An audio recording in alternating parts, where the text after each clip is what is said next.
So years ago, I was living in Ohio and I had a neighbor and he was talking about his health. He knew that I was a practicing nurse at the time. And he was telling me how, he had back issues. Well, you don't know what I'm telling you. So he had back issues and he was talking about how he was, seeking care, taking medications. And he ended up saying that my mother had back issues. So, oh well, I guess I inherited her back. And when I heard that, it definitely caused me to think, to wonder, to confirm that many people believe just because a parent, a grandparent, an aunt, an uncle had something, that they would have it too. So it's almost like he gave into this idea of, I'm going to suffer from back issues. And I remember at one point in time, I went to the science fair. Actually, it was the Science Center in St. Louis. And I had my cholesterol drawn. They had some type of health fair. And I found out then, I believe I was early 20s, and I found out that my cholesterol was very high, over 200. My LDL, my triglycerides were high. And that was the first time I think I had ever gotten blood work drawn, or it had been a while. And I started to learn about my family history, my father's side of family, a lot of them, my mother's side. And I realized that high cholesterol did run in the family. And I had made a decision then that I did not have to go through what other people had went through. That my mother had already sowed a seed in me that just because someone experienced something doesn't mean that you have to. And so at that point, I took control of my health. I didn't eat out as much. I ate a lot of fish, turkey, and just did some other diet modification, exercise. And my cholesterol went down under 200. My LDLs went down. And my triglycerides, for several years, I've maintained them to be in the 40s and 50s. And if you're not familiar with triglycerides, those are the fatty acids. They can make your blood really sticky, right? And LDL is like the lousy cholesterol, really clogs up your blood vessels. Like to have that definitely under 100. If you have a family history of cholesterol issues, high cholesterol, LDLs, lousy LDLs, they like to see it at under 70. Triglycerides, again, sticky, like to see it under 150. And I had brought them down to a point that they were 48 and 50.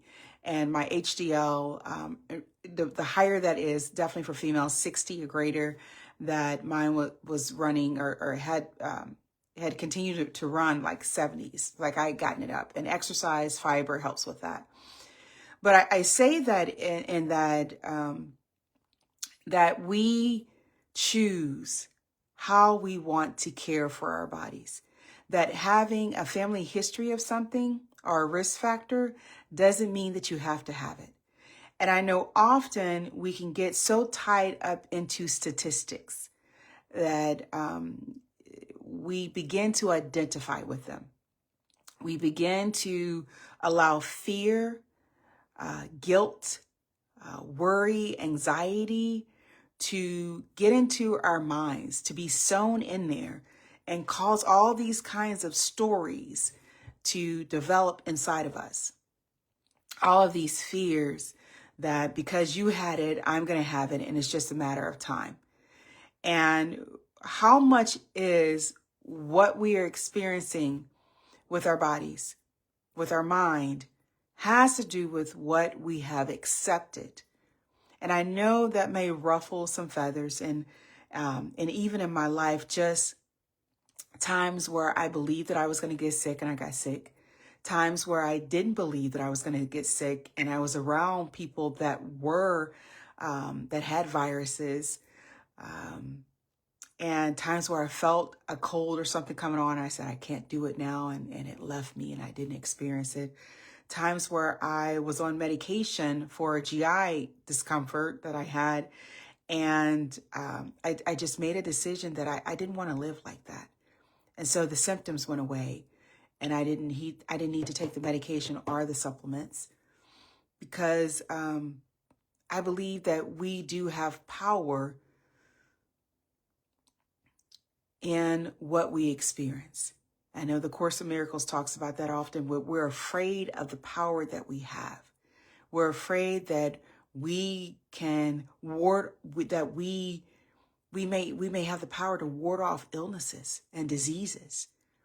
That if we strip away the guilt, if we strip away the expectation of illness, if we strip away belief that we should be ill, that we should struggle with our health.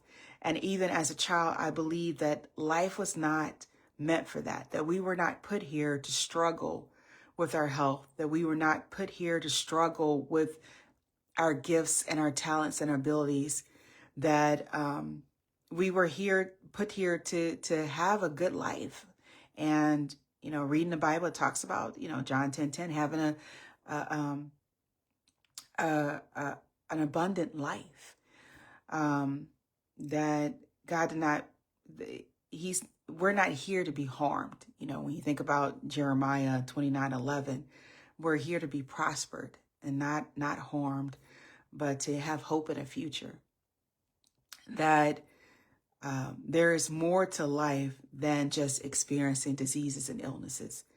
And my family, we were on the West Coast, not the West Coast, but the Midwest. We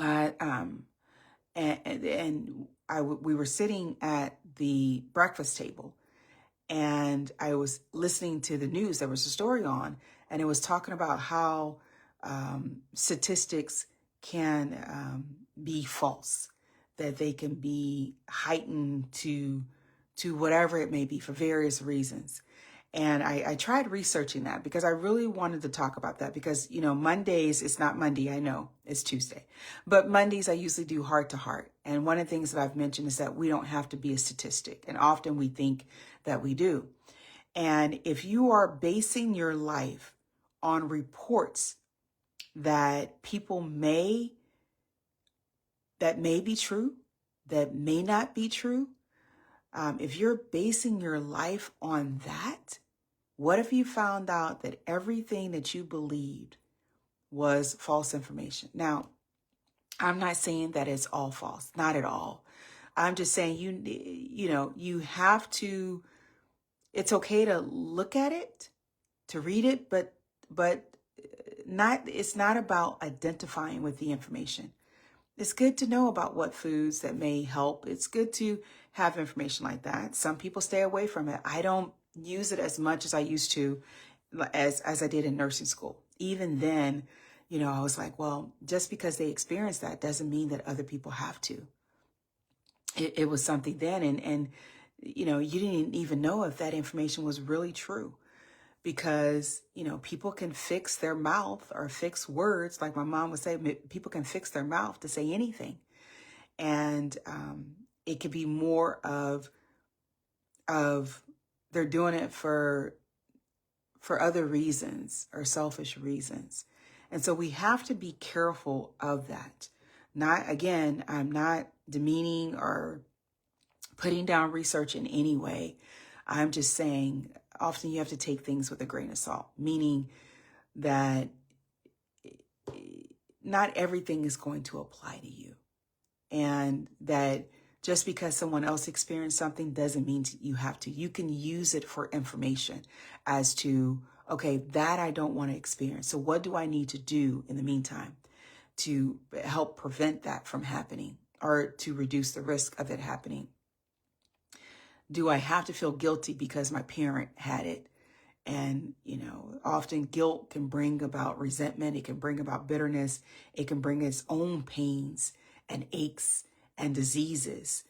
And so we have to be careful, because often when I was growing up, because of things that I experienced in my life, I didn't read a lot about statistics until I was in college and in my 20s.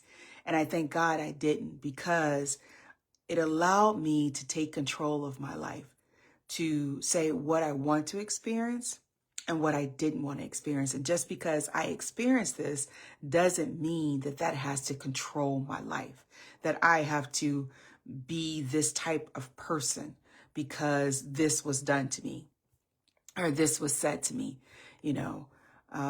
So it's all about taking control of your life, because your health plays a major role in you fulfilling your divine purpose and you enjoying the fruit of your labor.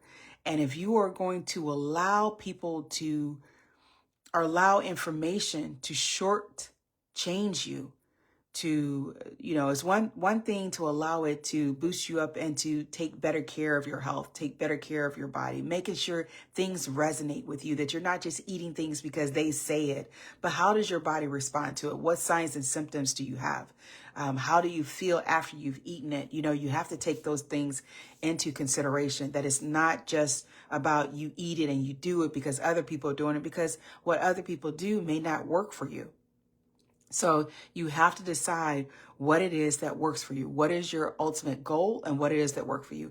Our bodies are the vehicles for our purpose. Every hair on our head, the nose, how our nose is, our eyes, our mouth, our lips, our ears, our legs, everything was built for a divine purpose. That this is the costume or the outer garment of what God wanted to be in, what he wanted to express himself in. And it is up to us to take care of this temple, to do the things that we believe are right, to now allow people to think for us, to think for ourselves, because we have the wisdom inside of us to make those appropriate decisions for our health, to decide what foods we want to eat, when to exercise, how to exercise, where to get that physical activity, and choose what we want to believe. So don't let someone tell you, well, that statistic wasn't quite true. You know, don't hear about it later and you're trying something and you know it's not working, but you're trying it because somebody said it was the best thing to do. You do it because you want to do it. You take care of your body because you love yourself. You love the God within you. You love this costume that you're in for this lifetime, and know that it has a purpose, and know that you deserve to be in the best health possible, regardless of what anyone has experienced, because you never know where your confidence, your light may cause someone to change how they're managing their health. That you as a daughter may help your mother see that, oh, you mean tell me I don't have to experience this? Let me do some other stuff. Let me look into some information. Let me do some research. But again, it's not about you taking everything as is. Everybody, there is an individual way to take care of your body, your mind. There's an individual way. And that is what this journey is about. This earthly journey is finding your way, the way that God has for you. And when you know that it's not supposed to be a struggle with your health, when you know there are things that you can probably do, you've heard of stories where people have prayed and things have happened with their health. We don't know the mind, that God's thoughts are greater than our thoughts, that things happen for a reason, divine reason. But we always have to look at what's our part in this. What is my mental attitude towards this? Am I bringing this on myself? And will whatever I decide to try, will it help me, or would it cause more harm and pain, anxiety, fear, guilt, frustration, and resentment? So even though this is not Tuesday, I was going back and forth because I was actually going to lay down and do some other stuff. But I wanted to just one of the things that I've been talking about is statistics. You don't have to be a statistic. That there are things you can do for your health to keep you in the best health possible. And, it's all about taking control of your health, doing what you need to do for you and not allowing other people to deter you because you don't know what's going on in their life.